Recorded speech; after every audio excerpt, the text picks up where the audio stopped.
Okay, it's 10 o'clock.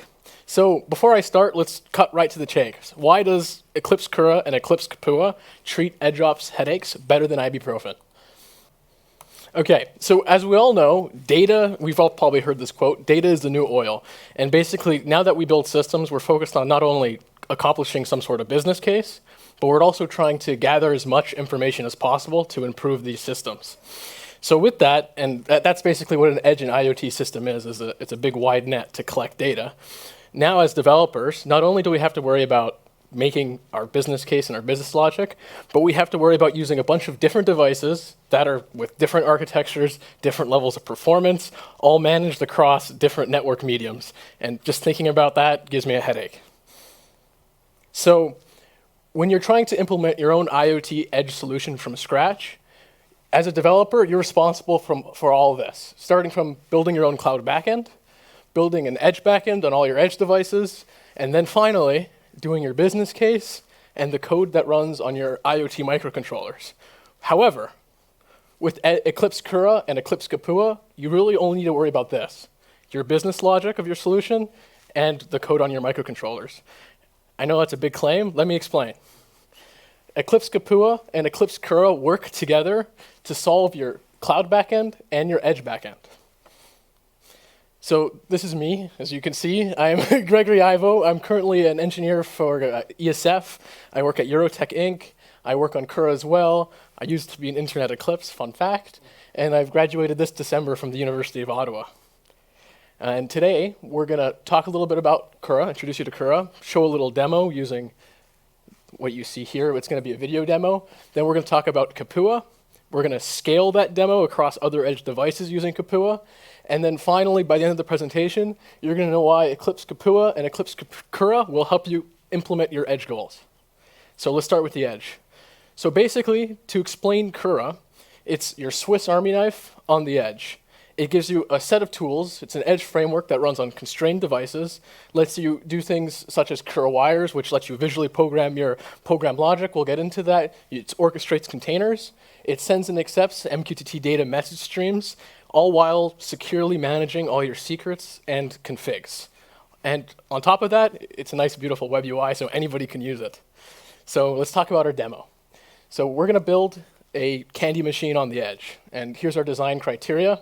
So one, we need to be able to accept some sort of payment and distribute something of value. We're going to use a cryptocurrency for that. Two, we need to do tamper detection. So if someone tries to cheat the system and get free candy, we need to be able to figure that out. Three, we need to gather information from these incidents and report it back to the cloud. And four, we need it to be easily scalable because no company wants to have one gumball machine or else they're not going to drive a profit. So here's our demo. Let's see it in action.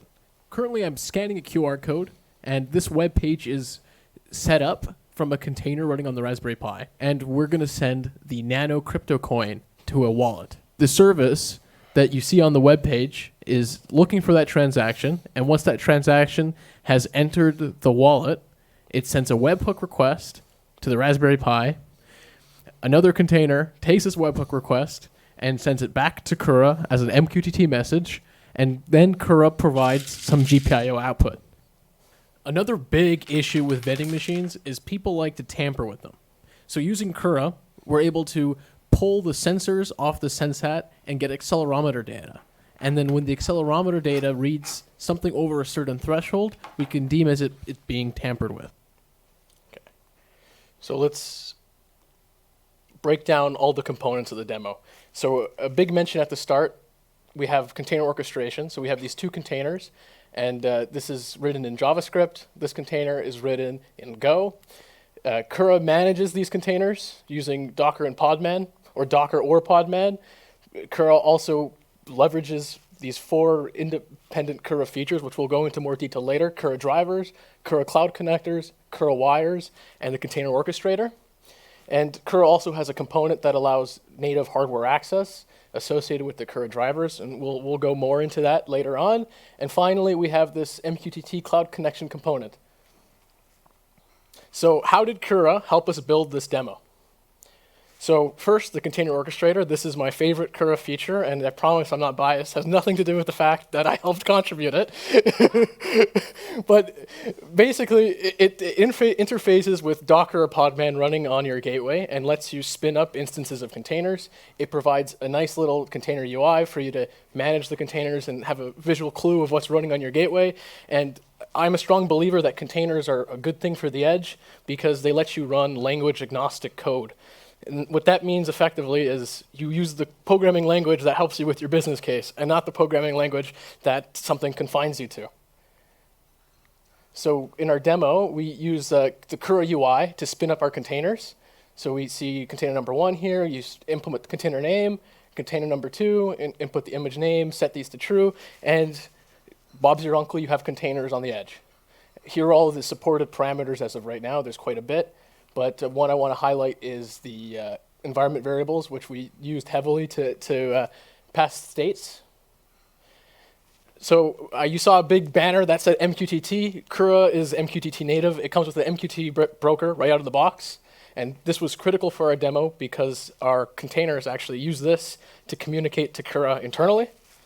So here we have our simple MQTT broker, and using it is as simple as setting this dialog box to true, hitting apply, and you have a broker. There's also some configurations like username and password, which is important. Let's move on.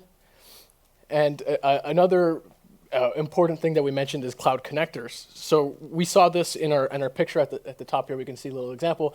We use the cloud connectors to connect Kura to other cloud endpoints. And basically, cloud connectors are designed to be incredibly extendable, and they're designed to support protocols. And we're going to talk about Kura's extendability more on in the future of this presentation. But the coolest thing here is you can have multiple concurrent cloud connections happening at the same time. So in our demo, we have one cloud connection to the internal broker that we set up before, and we have another cloud connection to Kapua. And we'll talk about Kapua, how Kapua comes into play here. And we have some subscribers and some publishers here, and essentially these setups allow us to listen to messages that get published to certain topics or publish messages at certain topics depending on wire logic. Kura drivers, as we talked about in our demo, they're what interfaces with hardware. And Kura drivers are like Windows drivers. They help with interoperability with other hardware and other protocols. Like cloud connectors, drivers are incredibly extendable, and companies like Eurotech, for instance, we use it to implement a bunch of vertical field protocols that are used in markets. So we use it for proprietary protocols. There's also drivers for other industrial protocols like Modbus and PLC. And the idea is this driver encapsulates the entire protocol, and you can just slap it on Kura and have access to it. So for our demos we discussed, we use it to communicate to the GPIOs of the Pi. And this was actually something downloaded from the Eclipse marketplace.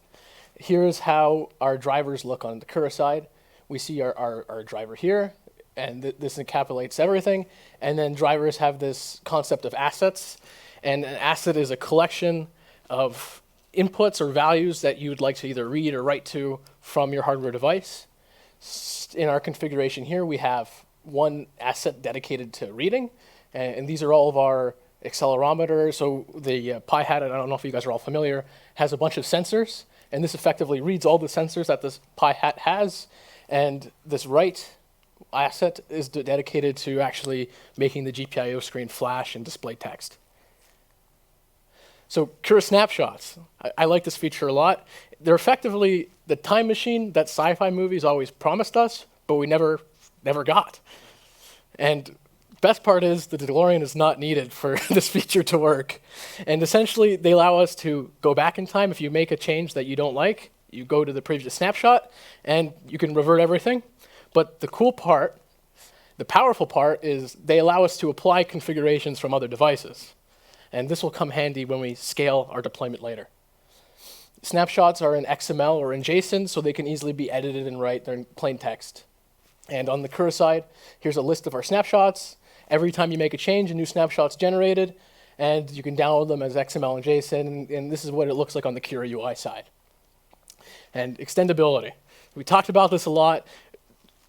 Kura is based on OSGI, so you can dynamically load in plugins and bundles at runtime, so it's really cool. And the marketplace is already loaded with a bunch of bundles that the Kura team provides and other companies provide as well. And if you want to actually implement one of these bundles in your project, it's as simply as going to the Eclipse site and dragging them into Kura, and Kura installs it. Here are the 3 dependencies we use for our project. We talked about the Sensat dependencies. There's this other one called the wire script filter, which is going to be key later on in our demo. We're going to get to it. It's the next step. And it's Kura wires. This is where you implement your business logic visually by dragging and dropping wire assets and components and wiring them together.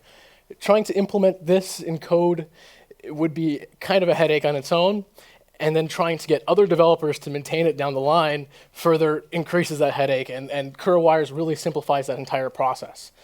This is the exact wire graph used to make our demo run. Let's investigate how it works. So logically, we can split this into 2 parts. This top portion here is our actual tamper detection. So we have a timer wire component that pulls every 100 milliseconds. It triggers the next asset here, which is the driver Sensat asset that we talked about before. This reads the GPIOs on the Pi Sensat.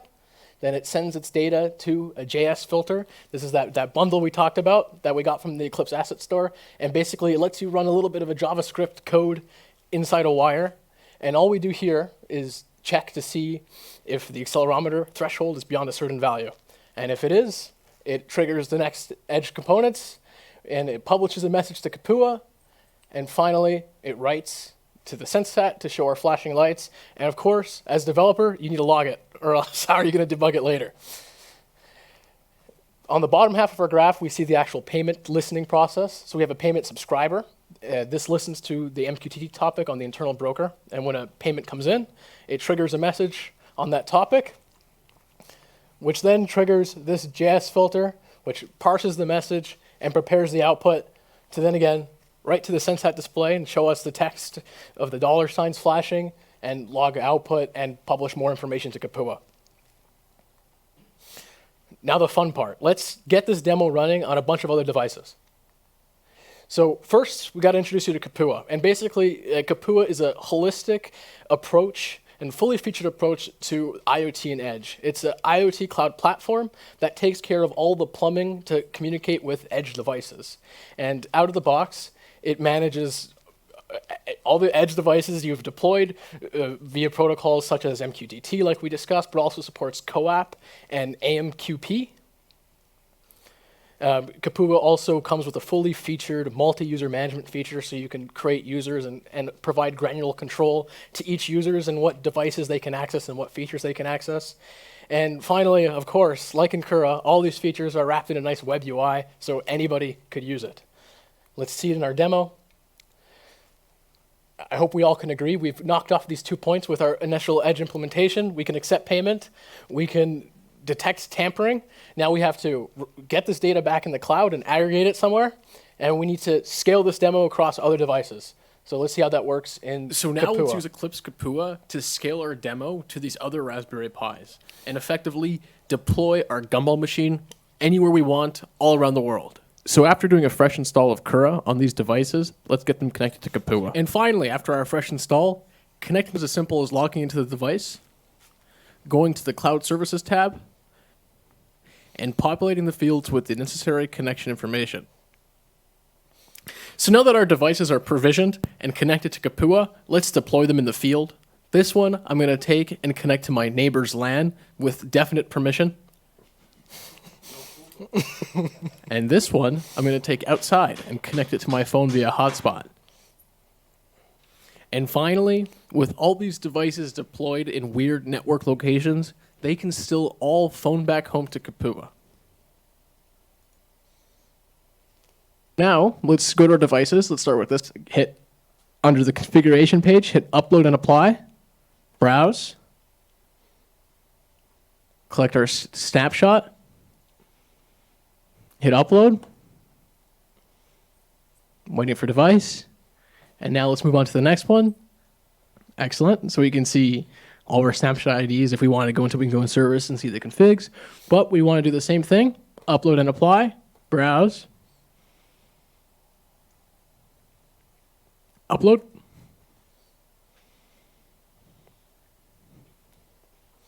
And voila. So effectively here we put snapshots and we applied the configuration on this device to the rest of the devices. So they're exact clones. And here's it working outside on the hotspot. We saw the flashing lights from their payment. So if we take a look at Kapua, we can see we have a file that is the name of the application. We have the application topic. And we can see all these metrics and fields that have been published to this application topic. And in the case of our demo, we want to query the status and the time. So by checking off these two fields, we can initiate a query. And when I click this button, it's going to give us all the data from the last 24 hours that Kapua has captured. So here we can see an aggregated list of our status and our time from all of our gateways. We can scroll through. We see we have device number 1, device number 2. These are the two devices we provisioned. We have some messages from our original master device, our Gregory Pi. And we can see the status of all of our devices and the time. So let's go in depth to all these features we've seen. So with Kura and Kapua, you can do the following. We made a big point. Kura and Kapua communicate via MQTT. And the real benefit to this is on the edge device side, you don't have to expose any ports.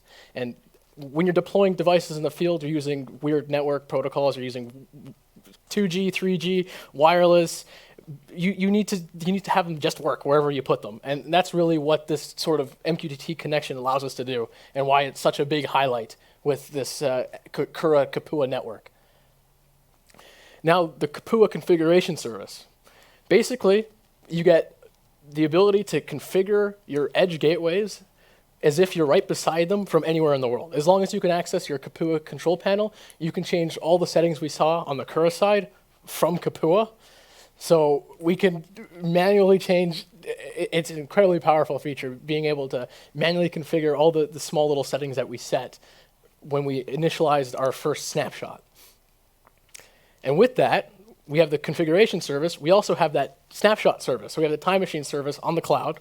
We can apply snapshots to all of our devices and really vertically scale our solution. And when I did the demonstration, I applied the snapshot by hand to each device. I only had 2 devices. What about deployments where you have hundreds and hundreds of devices to deploy to? The engineers for Kapua thought about that, and they present batch jobs. And basically, you can write a tiny little automation, is the best way to put it, and run that automation on all your devices on the edge.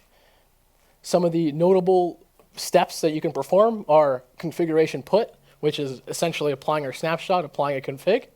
And another important one is you can actually install and download packages from the Eclipse marketplace onto all your devices on the edge.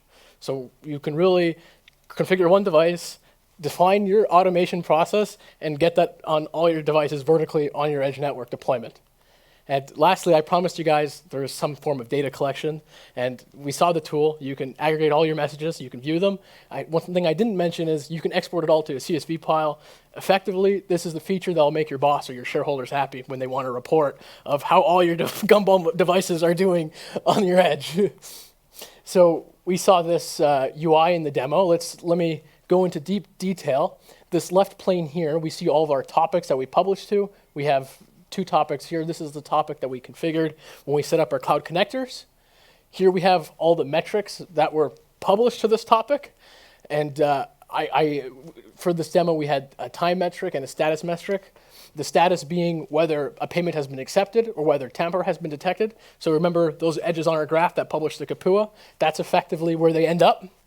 And if you really wanted this to be a powerful gumball machine network, we should publish also the count of the quantity of the gumball machines. We could also publish there's a location service. We could have published the location of the devices. And then in a report, we can have a location for service technicians to send their devices. We have a location for devices that need to be filled up with more gumballs. And it just goes on and on. It's incredibly powerful when you really use this tool to customize your edge. And here's that magical button I was talking about. You click that, and all this data is a nice CSV file. You don't have to give any of the business people at your workplace access to Kapua. Just throw them the spreadsheet and they're happy. And finally, in summary, we can sum up everything that we learned here today with this one image. There's nothing better. Thank you guys for watching. I'm kidding. So in summary, these are all the features we talked about for Kura and Kapua. Kura has the container manager that lets you run language-agnostic containers on your edge. It has an MQTT server built right in. You just got to flick on that switch and you have a server. You have your broker. You can have multiple concurrent cloud connections to different protocols. Kura drivers allow you to interoperate with different hardware. They allow for vertical scaling, and they allow for implementation of your own proprietary protocols on your devices, and you can also do protocol conversion. There's a lot of things that you can do with drivers. Snapshots, the time machine, we talked about that more than enough. And wires lets you visually program all your business logic. Kapua, we have the fact that our connections are brokered via MQTT, which is very powerful for the edge. Configuration service, which is our remote control sort of thing, where you have access to your device even when it's thousands of kilometers away. Batch jobs lets you automate everything of your deployment. And finally, the beautiful data collection, which is what we all want with our edge and IoT deployments. I forgot to make the joke for this slide, but basically, that's the wrong picture. It should look more like this. So in conclusion, why will Kura and Kapua help you with your headaches when you're doing EdgeOps? Because they handle all the boring parts of Edge and IoT, so you can focus on building mature, stable, and cutting-edge solutions on the edge. As a framework, Kura is mature and stable, running Java OSGI, and they have a bunch of cutting-edge tools support. And it's important to note, Kura is configured to scale and is enterprise ready, and it's already used in the enterprise by some companies. And finally, they will cure your headaches because Kura and Kapua will help you realize your edge goals. If you are interested in our projects, please check us out on GitHub, and thank you guys for listening to my presentation.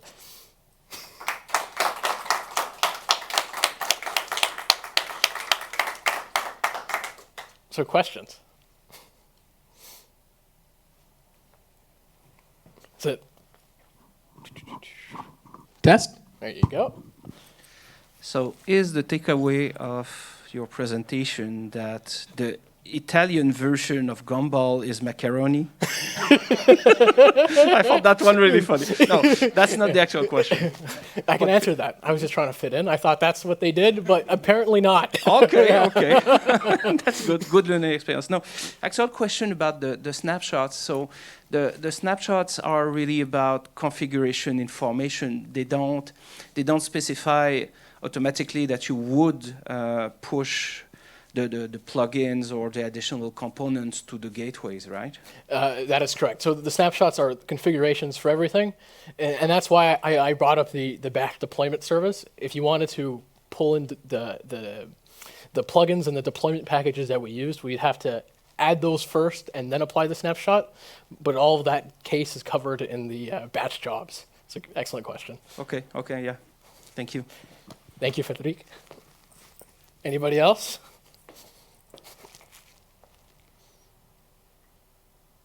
A little bit about the drivers. I saw that you had the assets. In terms of creating your own, right? It's an extensible thing, these drivers. So you can create your own drivers in the marketplace. So those are also adaptable, right? And you can change if they're right and read, if my understanding. You want to talk a little bit about the drivers? Oh, sure. Maybe you should synthesize the question because. Yeah. So. I guess the question is, you'd like me to elaborate a little more on how you can customize these drivers. So I guess to break this down more, if we wanted more granularity in our wire assets at the end, we could try to...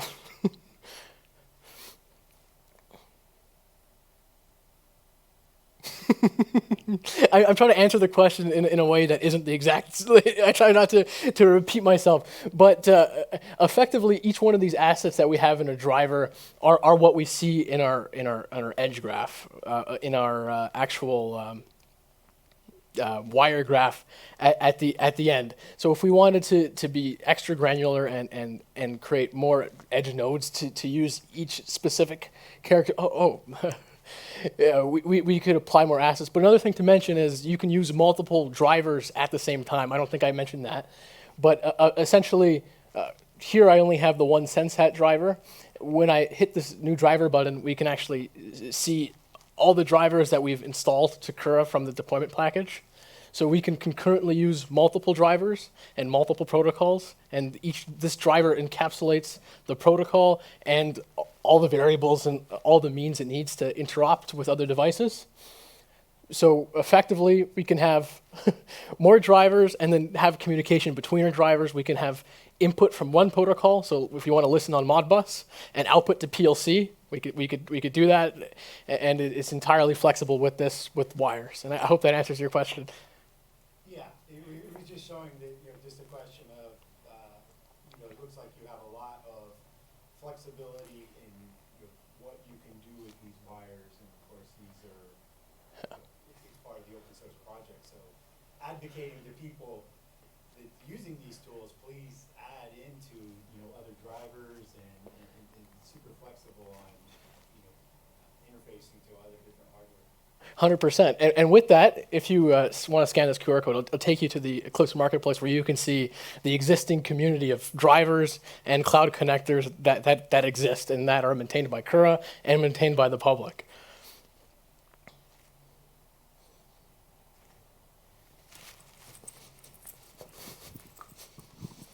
Thank you. First of all, thank you very much for the very interesting presentation.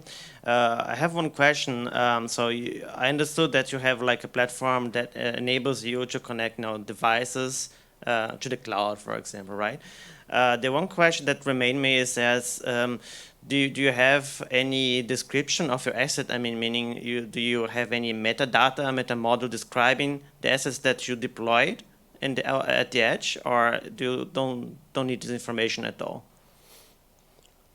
So I need you to elaborate what kind of meta asset. So for example, you have some edge nodes and you want to know, so it's an edge node with IP number, IP address, manufacturer description, serial number, etc., etc. Yes, so that's actually all in existence. In their configuration service, there's some, Okay. I wish I had the full thing set up here, but this description key will show you all that metadata. You can see the IP address, you can see where the device is, and all that data is already included in this Kura Kapua link sort of thing. Okay, so but if you want to deploy a new device, you need to do it manually, right? So you don't have any exchange from bringing this metadata to your solution, right? There is this concept of connecting a fully featured edge device, and in that case, I believe you would need that metadata, but it also supports simpler connections, so you can just read and write from the broker. Yeah. And I hope that answers your question. Yeah, I get an idea. Yeah, let's talk later about that. Yeah, please. Yeah, thank you. No problem.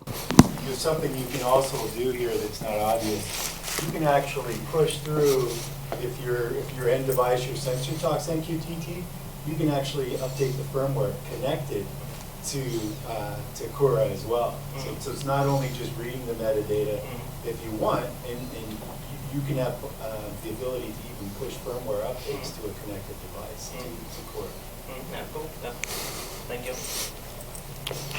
Thank you. Any last questions?